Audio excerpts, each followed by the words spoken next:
Great. Thanks for, I hope you're not going to be in like a food coma here or whatever. I might actually ask you for some participation at some point, but if so, that's cool. It happens to everybody. My name's Alex Karklins. I'm an academic technologist with CU Online. I'm mostly in charge of Canvas, TechSmith Relay, other associated academic technologies. I'm going to talk about Zoom, which had its origin with the CU Online team that kind of piloted it, and then it got adopted university-wide. So we're technically not in charge of Zoom anymore, but we find it's an incredibly valuable tool to use in your courses. So it's been around for a while, so I'm sure many of you are already familiar to some extent with Zoom, but for those who aren't, I'll go over a couple of quick facts. Zoom is the university's web conferencing software. It's the official software. It's good for one-on-one or group web meetings. So if you want to meet with an individual or a large group of individuals, you can do that. It features screen sharing, webcam sharing, and students, faculty, and staff all have pro licenses for Zoom. So any student, faculty, or staff can log in to ucdenver.zoom.us and access the pro features. It's important to make that distinction because sometimes we get help desk tickets in there where somebody's saying, how do I get the pro version of Zoom? Because if you just go and Google Zoom, you can join for free, but you don't have the pro account. If you're going to log in with your student, faculty, or staff ID at this URL, you get access to all the good features. You don't get time limits on your Zoom meetings, and you get a whole host of other cool things that you can do to customize. So for each meeting, you can have up to 100 participants, which should satisfy most of your needs as far as teaching and learning. Unless you're teaching a really huge class, then we can talk about that too. There are like webinar licenses and things like that you can do. I'm going to just share a screenshot with you because I've found over my many years of doing technology trainings is that when you demo a web conferencing software in front of a room of people, it's confusing for everybody because you don't know where all the signals and stuff are coming from. But this is just a basic screenshot of the Zoom interface. It's very, very simple and easy to get started up with. So as soon as you fire up a Zoom meeting, you get this interface. You get bubbles, or like you get these boxes from where all the various participants are, and the active speaker is usually highlighted in here. So I was doing this test, and Jason was talking at me, and then you see at the bottom just a set of regular tools here as far as things that where you can adjust your audio, your video inputs, a list of participants. There's also online polling that you have available for you as well as the chat and the record option. It's really pretty simple to go through. So that's kind of why I'm not just firing up a meeting and doing this. It's pretty simple right from the get-go. So the meat of this presentation is going to be how you can use Zoom for teaching and learning. And I think there are several great use cases for using Zoom in your course, whether it's a face-to-face course or an online course or anything like that. I mean, the first really valuable use case is bringing a guest lecture into your course, whether it's in your classroom or via online. You can share the URL of your Zoom meeting with anybody, and anybody can participate. So you can send out a link to your Zoom meeting, whether it's a scheduled Zoom meeting or your personal Zoom meeting, and have the guest lecturer join in, and you can elevate them up to a presenter so they can share their screen and they can participate in that meeting. And then you can, obviously, since online courses can't usually by rule be a synchronous activity, you can record those for later. You can have virtual office hours. And there's a really cool, somewhat hidden feature with Zoom is that you can enable a waiting room feature, which basically, my screen went blank up there, which basically lets in one student or a number of students in at one time. So you can discuss things like maybe grading and all that kind of stuff without worrying about somebody just kind of jumping into your meeting while you're discussing something that might be sensitive. Basically, what the user will see is when they try to join the meeting, they say, okay, the meeting is currently occupied and you'll be let in whenever it's ready. I think it's a cool feature. I don't know that many people are actually using it. It was a feature that was rolled out, maybe a few months ago or something, but it's pretty cool. Yes?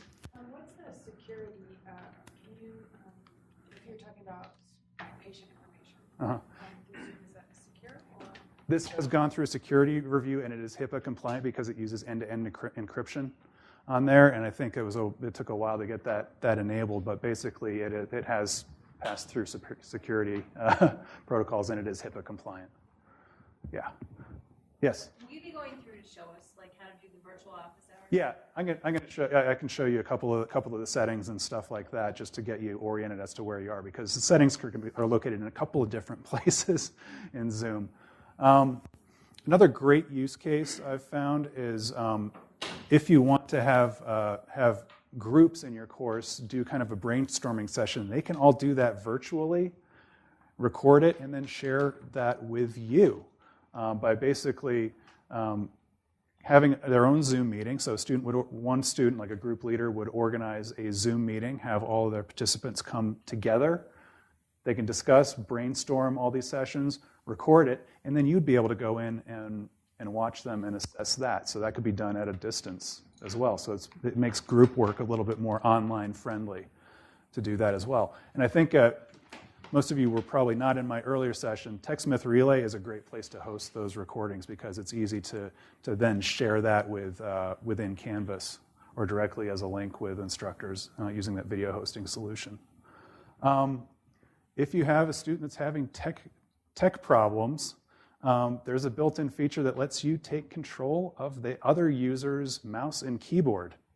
So our help desk uses this a lot, but I can see there could be a use for this for especially online courses where, let's say, you need to walk a student through a certain process and just describing where the button is doesn't do it.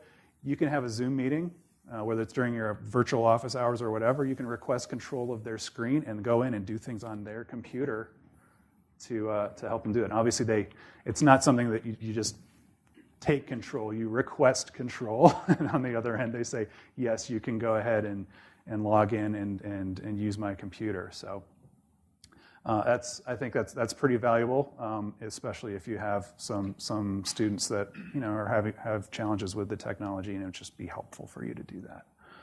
And I think I found another great use is at a distance. I'm sorry. Can you go back to the control part? Sure. Your control, what does it mean? You can control whatever apps is running on the background? Well, you basically just take control of the other user's mouse and keyboard, so you can do things on their computer, open applications or click on certain things and do troubleshooting. It's a technology that's been around for a while. It's kind of like this, but yeah, you basically can set in. It's mostly for a troubleshooting type of thing. It's like, yeah, let me take control on here, and I need to open, let's say, your files. Excel session open. You go and you say, oh, this is what you do. You pull this down. Exactly. Yeah, you can go through and manipulate whatever programs they have open at the time. But yeah, it's pretty cool. Kind of creepy if you think about it, but if you have the consent of your student, I think it's all good. One great use case I saw was I had an instructor of Spanish who was teaching an online course. She wanted to have her students practice conversation skills in a fully online course. Pretty difficult, but if you use conferencing technology like Zoom, those students could go through, have their conversation in Spanish, record it, and share it. Either turn it in as an assignment or share it via a discussion board. Before, I think the earliest time, we didn't really have the TechSmith Relay to host the videos, and they would just, they would upload the video as a media comment. But you can also use a hosting solution like TechSmith Relay or any other hosting solution to do that. But basically, record that. The College of Nursing, I know, used this to simulate consultations, nurse and patient consultations. So they go through, they create a Zoom meeting, and each student would basically practice, or one would take turns with the other, pretending to be this patient or pretending to be the nurse practitioner, and set that up to be evaluated. So it's translating a lot of these things which most folks think are an exclusively in-person activity to the online realm. I think it's a pretty powerful tool. There's also a live polling feature in there. I'll show you how to enable that in a bit. But you can, ahead of time, usually it requires you ahead of time to go in and set up your polling questions. And then once you're in the middle of your session, you can activate that polling session, and students can respond to that, to each poll. And then you can gather that data as well. And then one other use case I thought of, I don't know of many who are actually using this, but if you want your students to go out and interview somebody, an expert in the field, Zoom is perfect for that. They set up their Zoom meeting, send the invite to that person, the person jumps in on the Zoom meeting, you can conduct that interview, record it with their permission, I guess, and then have that as a resource for, let's say, any other projects that you're having in your class. I think that's a really powerful way to use Zoom web conferencing software. Does that other person just need to get a Zoom account, basically? They don't even need an account. All they need is the link. It will ask them maybe to download the software, but you can also set an option where it's just a browser-only version of Zoom as well. They don't need an account. They just sign in and add their name, because the student would be the host. The student has those hosting abilities, but the person on the other end is just a participant. So that goes for anybody. You can share your Zoom link with anybody in the world, I guess, conceivably. But yeah, so it's not restricted to university use. Is that the same if they're doing it through, let's say, like a mobile medium, like a tablet or a phone or something? There are mobile apps for Zoom on iOS and Android. The app, or can they still use a browser? In the case of a mobile device, they'd probably have to have the app. And for the most, yeah. That's how, yeah. I haven't tested the mobile browser interface for Zoom, so I don't know for sure if that works or not, but I know the mobile app does for sure. Yes? If you want to use that link feature for a guest lecture, Yeah. But you don't want it to be in real time, and you'd rather have it recorded, like say for an online class, so you can embed it, can the guest lecturer use that link? Because the guest lecturer might not have Zoom, so can you use the link and then they can record the guest lecture? Only hosts can record, so you'd have to be in. At least somebody with a host would have to go in and record that. And can on their end, can they use slides and everything? Yes, absolutely. Yeah, they have the ability to share screens, share the slides, share their desktop if they want to. Yeah, that's fine. David, did you? I was just going to have an offline conversation about they can get a free account. Okay. And do it that way. Oh, that's true. They would be able to record. But then you're limited for privacy. Yeah. They could do it on their own. Yeah. Yeah. Okay. Yeah, David did a lot of work with Zoom support. So. Yes. So for international call, besides the bandwidth, do you guys experience any other issues? I think the bandwidth is the biggest thing. It is pretty. I think right now the technology is so it is not too onerous for bandwidth concerns, but obviously bandwidth or firewall issues or depending on what who you're targeting. So you like to say worldwide, but with some restrictions perhaps. But basically you can have you have also options as well for telephone calling in as well. So somebody cannot necessarily see the online thing, they can at least maybe hear what's going on with an international phone call. Yes? Yeah, talking about issues, we have had some, and I'm not quite sure why. This is within the North Classroom, using Zoom for a 3 or 4 point meeting. The session just drops. The screen goes blank. Okay. And I'm wondering, you referred timeout. And so I'm wondering,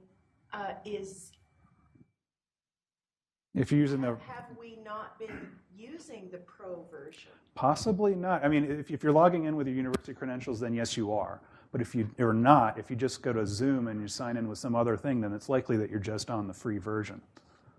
Then that has a time limit. And I wasn't the one logging in, so I honestly don't know. But can you just tell us where do we go to make sure that we're doing it in the pro version? ucdenver.zoom.us. Log into that page. Yep. The other thing that you could possibly do is set up an actual room and reserve a room in Zoom. So in CLES Advising, we have one because we use it for orientation, for our virtual orientation. So I think it's the Zoom address / CLAS advising. Yeah. And so Yeah. at any point, someone could log in there Yeah. because we usually encourage students to log in there to explore the environment before we actually have our orientation. So that might also be a solution, is to set up a reserved room for yourself. Yeah. Okay, thank you. Cool.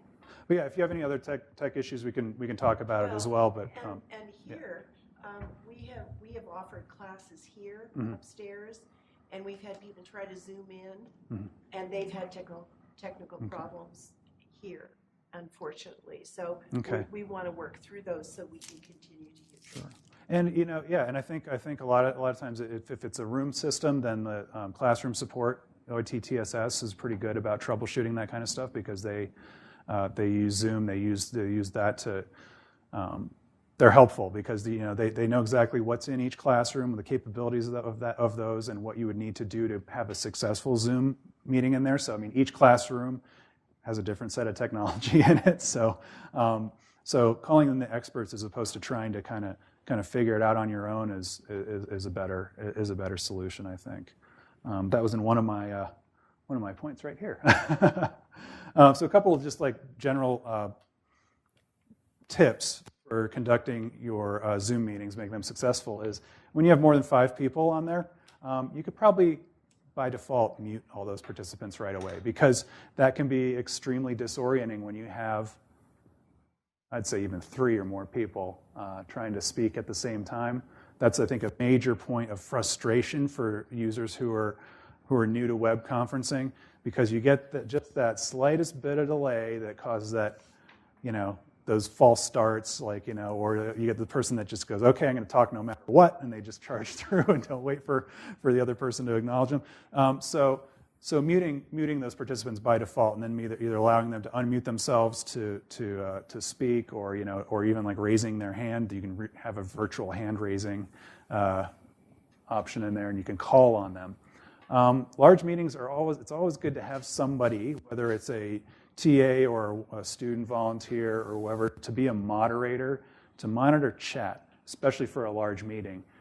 Just opening the floor to anybody with their audio and camera, that could be pretty disruptive. I think it's a best practice, and we usually do this for webinar-type presentations, is ask your questions in the chat, and we'll get to them. Usually the presenter will just take a time and say, okay, we can look through the chat, or the moderator will say, okay, we got a question coming in from online about such and such, and then they get their time for that. And it's not like an interruption. It doesn't interrupt the flow of your presentation.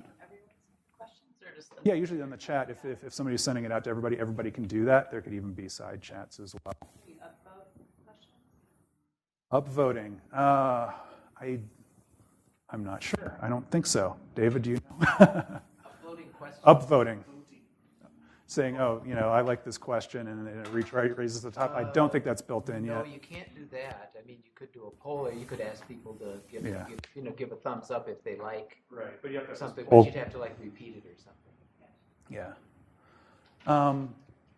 And I think one other thing too, to make sure that if you're having a guest lecturer come in, don't just expect them to click that link right before the class starts and know what they're doing. Share that link with them ahead of time. Do a dry run through, making sure that they have the app downloaded, make sure that they've logged in, make sure they can share their screen or their content, that they're doing it from the location possibly where they will be doing it during the course. That's just, you can waste a lot of time getting somebody up to speed while the class is going on, or while a synchronous session is going on. And then if you're using a classroom system, like I mentioned before, contact OIT's Technical Support Services, classroom support, for assistance. Usually every classroom has a number you can call, or you can arrange ahead of time, I think via EMS scheduling, to get some assistance with your classroom setup. Because as I mentioned, everything's different. Some classrooms may just have the projector, some of them might have webcams and conferencing ability. Get their help in order to really get the most out of this. And then finally, checking updates to your Zoom software. If it's been a while, sometimes features can get disabled, or new features don't get pushed out to an old version of the desktop client. So it's always a good rule of thumb to every once in a while check for updates and make sure that the Zoom app is up and running. Cool. All of the meeting features are available on the web, on the mobile version of it as well for students? Like so they can be in the meeting and they can do these things, chat. Yeah, you can chat. I think there are a few features that are not available on the mobile app, but the core web meeting functions are. Yeah, you can chat. I think there's a sharing ability, but it's like with a smaller screen, it's a little more complicated. But you also have the webcam access as well. We do that a lot. Meetings in OIT meetings. A lot of times we have somebody who's joining in their car on the way to the meeting, and they have the Zoom app open, and you see them driving. You're like, pay attention to the road. No, don't look over here. Look at the road. It happens a lot. It's kind of funny, but or they forget that the camera's on and they're on the phone and you see their ear. That's happened before too. It's pretty funny. There's some customization you can do, and I'll show you where to access these various features in here.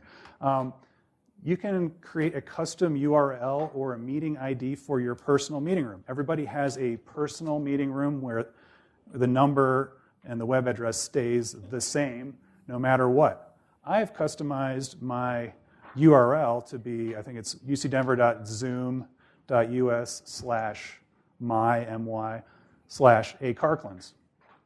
Easy to remember. So you can just, you can write it down to somebody or whatever, or have it in your business card if you want. But you can also personalize the meeting ID, which is the number of your meeting room. I customize that to my phone number, my cell phone number. So I can remember immediately. I can tell somebody, okay, go into Zoom, this is the meeting room ID, and it'll be my phone number. And it immediately just sends everybody in there. And then there's also, we good? Yeah, just change your camera. Oh, okay. Sure. You can set up different join options for participants. So let's say you want everybody's webcam on by default. That's usually the default thing, but you can have it off. You can have their mics on or muted when the meeting starts. You can also create that special link that's just a browser-only version, so which has less capability than the desktop client. But if, let's say, somebody's unable it doesn't have like the rights to add software to a computer. Let's say they're using a public computer. They can just go to that web link and it'll open in the browser. And then you can also set up polling sessions, like I mentioned before. So think ahead. And this works. This really only works. I shouldn't say works best. It only works if you really do it ahead of time. So think out what kind of polling questions you're going to want. Build them ahead of time, and then you can deploy them during a meeting. And then there's also kind of an interesting feature in there called attention tracking, which will tell you if the participant's Zoom window is active or not. So did they bring up a browser in front of the Zoom meeting and they're not paying attention? That's pretty funny, I think. Maybe a little bit creepy too, but and then this thing which I discovered, which is really funny. Touch up my appearance. It's an option that you can do that you can do in your setting right there, and it softens the focus a little bit. It smooths out the wrinkles. I think it's ideal for if you're, let's say, working at home and you don't really, you aren't at your best. It's very funny. I mean, it's not too bizarre, but I basically called it like Elizabeth Taylor mode because I don't know if you remember, she did those commercials years back where they used the really soft focus on her. Yeah. You want to mention the green screen too, so you could be like Yeah. at a yacht or something? Yeah, I'm going to show that. I'll show that when I go through the software here too. But you discover all sorts of fun, interesting options in Zoom. So let me just jump out of here real quick. So when we're in the actual Zoom app, the app that you download, there's one settings area here, and this is mostly for how the application actually works, not so much like the behind-the-scenes meeting settings. It's mostly like the client settings. So you can see here there's an audio tab right here, make sure that your microphone is working. You can also choose to automatically join audio by computer when joining a meeting, which I should probably do because I always join via computer. Sometimes, usually when you enter a Zoom meeting, it gives you, say, okay, do you want to join with a computer or do you want to call in? And it gives you that option. You can eliminate that step doing that. Where do you go to get like that? I'm in Zoom. Do Uh-huh. you go under meeting settings? When you actually try to launch a meeting, it will ask you to download that client, and it will do that. So here's the video settings, and you'll see, well, I'm kind of dark here, but I do have my touch-up appearance in there. But you can also do, as David mentioned, if you want a virtual background, this really only works with a solid color or a green color, so it's going to look terrible here, but you can basically say, okay, I'm in outer space, I'm in a grassy field, I'm in San Francisco, or whatever image you want to add to the back there. So let's say you want to make it look like you're in your office, but you're instead at home. You can do that too. That's a good way. Exactly, yeah. Take a picture of your office and then just build a green screen in your house, put it behind you, and it'll be like, oh yeah, I'm calling from the office. Exactly. Or you could be on vacation or whatever, just carry that green screen with you and check your bag or something. So there's other stuff in here too, some more advanced features that we won't really go over that so much. Some general meeting options as well. But if we go into the web application, there's some other, and this is where you go for starting the video. And so I'm going into my meeting settings here, and this carries over to any of the meetings I have, whether it's my personal meeting room or my scheduled meeting. This just applies to everything. So you can start the meetings with your video on, participants' video on, or you can turn that off if you want to and just toggle it that way. That's probably because I am. When you're saying that participants off, so you're just doing one-way communication. The video, not necessarily. I mean, that would be just like their camera as opposed to the audio and stuff like that. So they'd be able to like see you and everything like that. And so normally, like when you have a webinar type of thing, the other participants don't have their webcam or their mic coming into it. Make that setting before launching. Yeah. Okay. Yeah. Exactly. So you determine which one you want. Types of audio, the ability to join before host. Sometimes you don't want somebody jumping into your meeting room before you're ready. You can turn that off if you want to. I have it on because sometimes people will get there early and I don't want to kick them out or anything. But if it's important to you to not allow that, you can do that here too. There's some other privacy stuff like requiring mute participants automatically, so you mute everybody once they join. That's a good rule of thumb for larger meetings. And then within the meeting, we have our end-to-end encryption in there, so don't turn that off. There's no reason to turn that off. Allowing the chat. What's that? What's the reason to turn it on? For security. No, turn it off. Why turn it, well, I think before it's because it restricted a couple of features, but now I think you can actually do things like share files in the chat while it's encrypted as well. I think that was one of the features that was blocked when we went to end-to-end encryption, but or allowing private chats too. You can, usually by default, you can have, users can message one another within there, but if you don't want to allow that, you can turn it off, turn it on.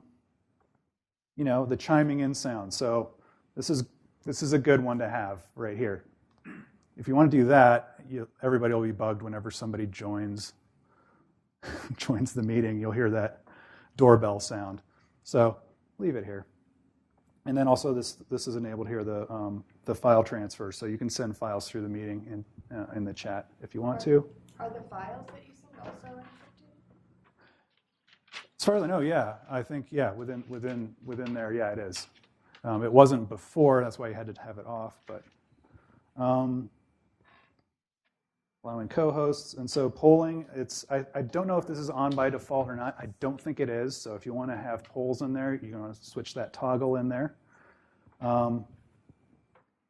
Always showing the meeting control bar. That actually is probably a pretty valuable tool to have because sometimes when you're in a meeting, folks don't realize they have those controls until they move the mouse around and then they see the tools at the bottom. So I'll add that. I'm just going to customize mine right here. Annotations, whiteboard, remote control. So remote control is the person who's sharing can allow others to control the shared content as well. That kind of allows others to request control of your screen if you want. Can you elaborate about the whiteboard? The whiteboard is just a tool where you can bring it up. It's like there's part of the sharing module, so you can share your screen, you can share certain apps, but this one would just share like a blank whiteboard and you can draw on there. If you do it with like a mouse or a trackpad, it's that typical really terrible handwriting kind of stuff, but but it's available. It's available for use for annotation. Is there any, if you use a tablet, can they draw on the tablet? Should be able to, yeah. Or if you have a PC that has a touch panel as well, that should allow you to do that as well. For a classroom application, and say you have a class roster, can you add who the attendees are, and can you see them come and go? Is there a way of tracking that? The meeting information is tracked afterwards. You can get a report out of Zoom. You can't see it live. You could if you looked at open the participant panel. You can see all the participants in there as it's happening. Yes, okay. Yeah, you'll be able to see that. But is that then just a? Do you actually have a name, or is it a number? If they're signing in with their university credentials, it's automatically populated. Otherwise, it's kind of up to them to enter their name. If you're just using the free version, then somebody just enters their name or their email or whatever. But I think if you're using your university credentials, that comes through automatically. Okay, thanks. Yeah. I think if they turn their camera off, that you get to see the picture that's on their email, that's attached to their email as well. Yeah. Well, I think if you have to add the picture in the settings here as well. If they have one attached. Yeah. Otherwise, it just shows their name and their initials, kind of. Yeah. And then as far as in the meeting here, let's see, there are breakout rooms too, so you can allow that or disallow that. If you want to do breakout rooms, you can break the participants into a number of different sub-Zoom meetings. As the host, you can jump from meeting to meeting and check in with everybody too. So if you wanted to do a breakout discussion, that is possible. It's worked before. Do you monitor those? Like, can you be on if you're like doing that? You would jump from the main session into each breakout room as you go. You can just be in one at a time or in the main meeting session. So there's all sorts of cool stuff in here. Virtual background is on, okay, of course. And let's see, I'm not going to go through all of these, but basically here's how you turn on the attention tracking. That's the one I mentioned about if somebody moves a Zoom meeting to out of focus, you can tell. And then the waiting room as well. You can turn that on and you can customize it too. So once you have that on there, you can customize the title, logo, and description for that meeting room. So you can add a message in there and customize that a little bit more, saying, okay, I'm in office hours with another student. Please, hang on and I'll be with you as soon as we're done talking to each other. And then you can also enable that join from your browser link as well. Where are you? How'd you get to that page? This is when you up here, there's a profile meeting settings. Then you can go to each individual meeting. And so, for example, for my personal meeting room over here, I can go ahead and I can edit this meeting. And this is where it allows me to change that meeting ID to my cell phone number. Don't call me, please. No. No, you can call me if you want. And then you can also have that enable join before the host, all this kind of stuff. And then you can also, where's that custom URL? I thought that was somewhere in there. But I think the personal URL is somewhere else in there. It's maybe under account profile. But yeah, there's all sorts of levels of settings that you can use within Zoom to customize it, make it your own. Yes? Whenever I've used Zoom, I've used the version that you download, Yeah. But then does it all look the same? This is like actually when you log into the web at ucdenver.zoom.us.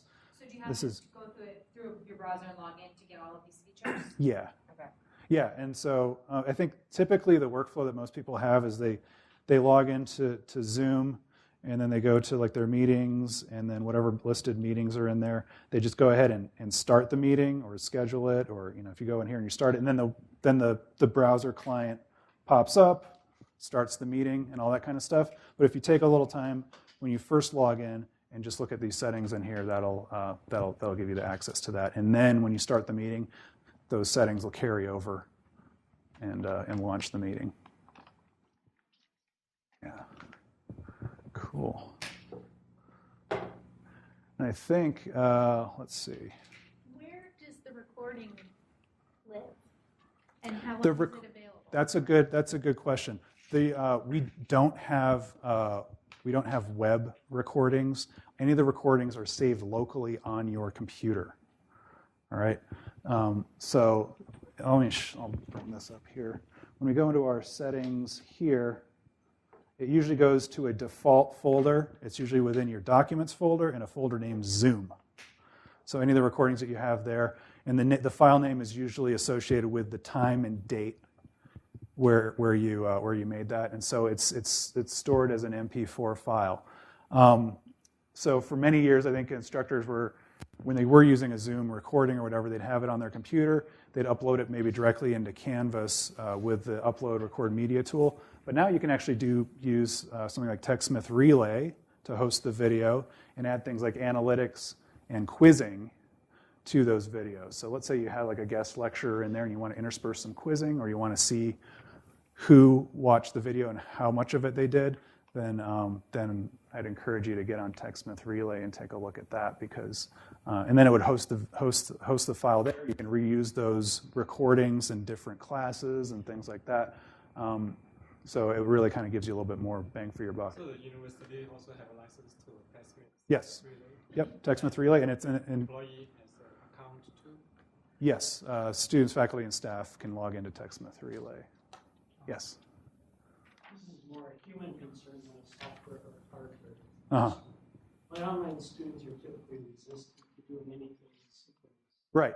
Do you have any suggestions about how to approach that? Always record it, if that's the case. I mean, a discussion where you want something interactive. Yeah, I think in that case, because it's not fair to have synchronous activities in a fully online class.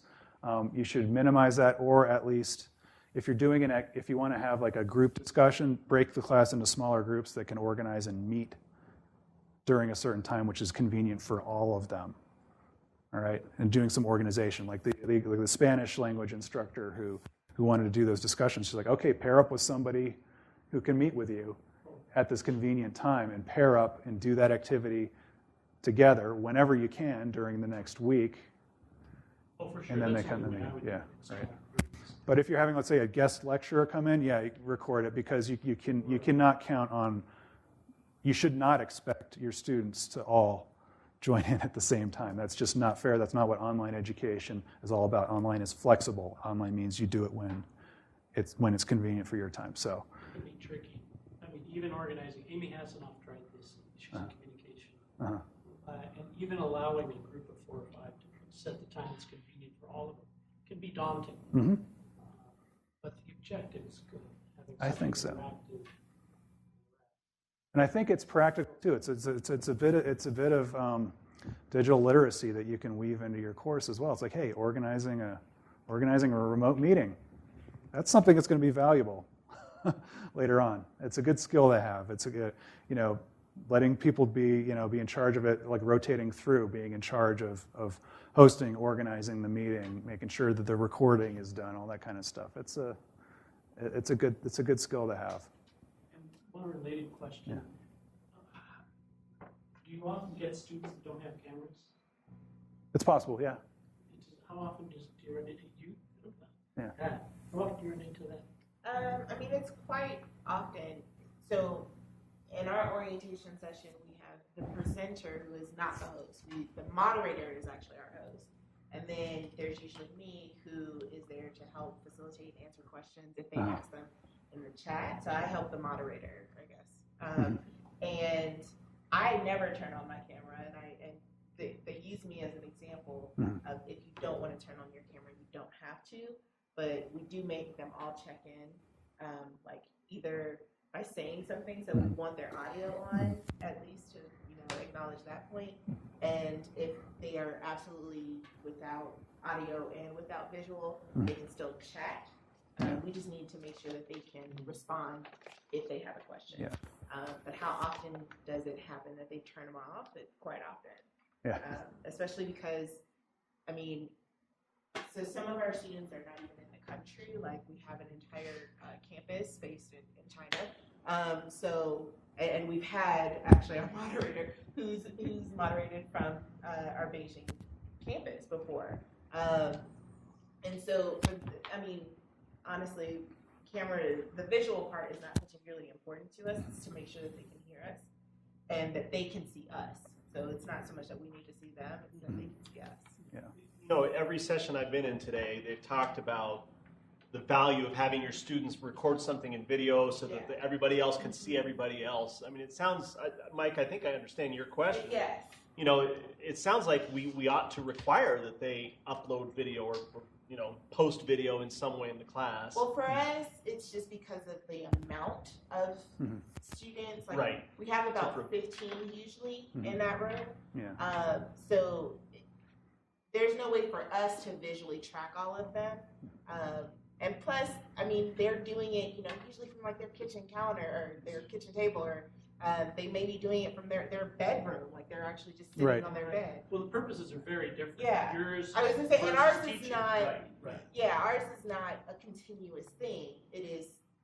We're actually asking for 3 hours of their time. And so rather than to come out to campus and pay for parking and do all of those things, we're only asking for 3 hours of their time. Right. So it is very different from an actual classroom setting. Right, and my question would be a follow-up to Mike's, that how have people used this effectively for a class? Mm-hmm. That's the big question, right? I'm sure it can be done, but I'm having trouble getting beyond that synchronous roadblock. Right. So here is my question Yeah. to that point. This is awesome. This is I great. have two questions, actually. Good. One is, I have a department. Would you be willing to come and give this same presentation to a department? Absolutely. Because that is a department that has the immediate need to be able to use it for class delivery. Yeah. And the second is, would you be willing to create a short course for students, for courses where the faculty want to utilize Zoom? Sure. We could probably build a module and put it in. I have built my own module using the screen sharing feature, and then build it and then show them on my own. Which I teach sociology, you know what I mean? Not I teach, so it's like not that helpful. And then put it in the module to teach them how to make their own, and so that we could even use it. Yeah, we could create something and put it in the Commons area, Canvas Commons, where you could just take a module, bring it into your course. That's a great idea. We do have like an online self-paced course for faculty to get to know Zoom and use that as well. But I think a resource like that would be super valuable. So, yes, hit me up and we'll make it happen. We'll put it in Commons, and basically it'll be searchable from Canvas. Bring it into your course, and. I think you might have that before the summer session starts. Maybe we'll see. I think things kind of calm down after Symposium, so that's a fun project to work on. So I think we could probably find some time to get it in there, and maybe if we send out a follow-up email to all the session participants, or if you just hit me up on my email or call me if you remember my phone number. Yeah, y'all have my number, so go ahead and call me. Yeah, Laura. To the comment about using it in the class, I'm with the library. We've done this a ton. Not so much with CU, but with Metro. And it can be wild and woolly, and I've had some really great experiences and some really lousy experiences. It's like teaching, I guess. Yeah, it's just like teaching. My biggest complaint with the synchronous, I have one professor who wants to do things synchronously. I can't stand that because I really sense how difficult it is for the students. But okay, we'll try this workshop synchronously. I'll do breakout rooms. I don't always know who's paid attention, so I want to follow up on that one that you mentioned. But I'll set up the breakout rooms. I'll pop into them. It's like, No one's doing anything. I'll load up like a Google Forms or a Google Doc, and I want this breakout room to fill it out, and then share it. Things like that. So the technology gets really crazy because I've got all these links, pushing all these links, and it's worth the chaos, I would say, because life is always worth the chaos. But it's a really nice way to try to connect with the students. Yeah, I think so. And everybody's use cases are going to be different. Sometimes this isn't the tool to use. It just isn't. I mean, but I think there's enough flexibility within this tool to use it however you see fit. I think you can use it at least in some way in any of your classes that you're teaching. Yes? Do you have any experience using this for someone who is maybe scheduled to attend a synchronous course or class but could not for some reason? Like, like I said, coming to an in-person video. Yeah, you could do that. I mean, you could technically, let's say it's a snow day, right? You could send out an announcement via Canvas and say, like, let's say you're doing an in-person class, all right? And you're saying, okay, guess what? It's not a snow day after all. Here you go. Log in. Log in. We're gonna do class. We had a block of students who couldn't attend a specific set of classes out of a whole course.